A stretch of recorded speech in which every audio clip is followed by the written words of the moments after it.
In today's episode, Efi? I don't know. I apologize if I butchered your name.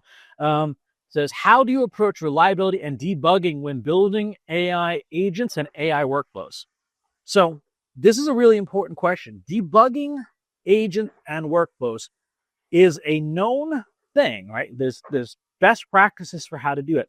And it comes down to two things. It comes down to lots and lots of logging and guards. So logging and guards. Guards are rules that you give agents that are, there's some rules that are going to be global in nature and some that are going to be task-based. So a global rule might be never recommend our competitor, right? If you're building some kind of customer-facing, never recommend our competitors. That's a pretty obvious global rule you'd probably want to have in your agentic pile. And then the logging is having AI tools write and journal the steps that they are taking and writing that to a common log format that you can then analyze.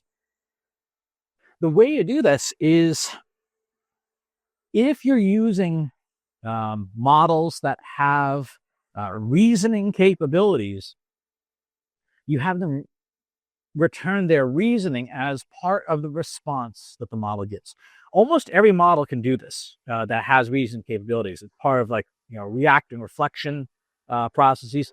And it's a best practice to say, you're going to write out your thinking and then you're going to write out your response. And it's going to be part of the JSON array that a model returns to the main application. You then store the reasoning in a separate database than the results. And you store the reasoning and results in some kind of diagnostic database or some kind of diagnostic log. That gives you the ability to then audit how did the model make this decision. If it was, if you're building, say, like a sentiment analysis tool, you could say, store the reasoning for how you came to this conclusion so that we can understand how it worked. Another thing that you should do before you build the agent is battle test your prompts themselves. There are so many agentic frameworks out there that allow you to test different prompts and come up with testing sets and stuff so that you can say, here's 5 prompts that we want to do this customer response. And then you have a training data set. And you say, which of these 5 prompts gets closest to the responses we actually want. If you do that, you're going to get better results because you're going to get these models to evaluate and sometimes even self-evaluate whether the prompts you're using are any good. The biggest problem that a lot of people have is that they sometimes assume that agents are different than the AI systems they're built on.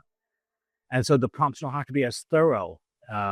They actually need to be more thorough and more thoughtful while being compact and concise, because that prompt is going to run at scale. As the agent kicks off, it's going to be operating at scale.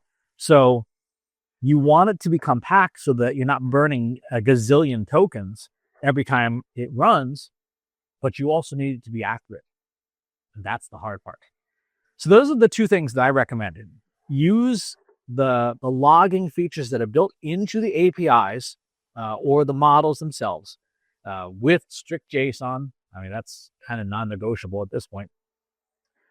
Use smart models, come up with guards and global rules and first principles that they run on so that you preemptively route as much trouble as possible. And spend some time talking to the AI model, asking it, unironically, what could go wrong? What are the ways that you think a user could misuse this tool or this application? What are the ways that a hacker might try to break into this tool? Get its responses and have it help you build those guards against it. Document all this too, because if something bad does happen, you want to be able to demonstrate in a court of law that you did your due diligence and you tried your best to avert harm and that you made reasonable efforts to avert harm. That may not hold up in every court, and it depends on the harm that's being done. But certainly if you can, if you have an audit trail saying, these are all the ways we attempted to avert harm, that will go a long way towards saying, okay, here's the harm that occurred, and here's what the company did to try and prevent it, as opposed to saying, well, things happen, right? That courts don't, juries typically don't like that. So that's the answer to your question. Thanks for it, and talk to you on the next one. If you enjoyed this video, please hit the like button. Subscribe to my channel if you haven't already. And if you want to know when new videos are available, hit the bell button to be notified as soon as new content is live.